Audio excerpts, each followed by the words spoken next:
Hey you all, welcome back to my channel, Nails on a Dime. I'm Janaya and I'm back again with another Watch Me Work. This time we're going to be doing an orange set, kind of like a little freestyle, whatever. But if you haven't already subscribed, go ahead and subscribe. And I do have a previous video that I feel like will be very helpful for y'all since you guys are probably new to nails or just trying to learn. For all my college students out there, I do have a video up talking about how you can promote or just pretty much start your nail business on a college campus. So if you guys haven't already checked that out, go ahead and check that out. So yeah, I'm gonna just let the video play. I'm not gonna be doing much talking, but yeah.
Okay, so I'm still new to this whole nail journey process, whatever. So my application is not the best. I know, y'all, I know. So here I'm just trying to put the acrylic in a triangle as best as I can, using the cutter where I can. It didn't really work out for me, but if you guys use the cutter and it works best for you, then that's y'all. But then I'll just go back in the end with the file and just make it as nice and straight as I possibly can.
This orange, I mixed it with some glitter and the orange from Valentino. I'll leave the name of the product in the description box, but I kind of like mix them two together, so that's why it's very chunky. I know when I start doing the thumb, it looks like it's just chunky and it's really hard to just apply.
So we just been talking and talking on this set. So time really flew by and it was already going on like 3 hours.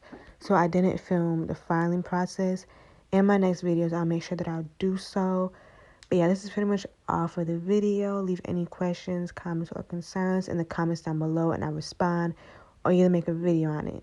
If you haven't already, go ahead and subscribe to my channel. And that's all that I have for today. Thank you guys for watching. I'll see y'all in the next video.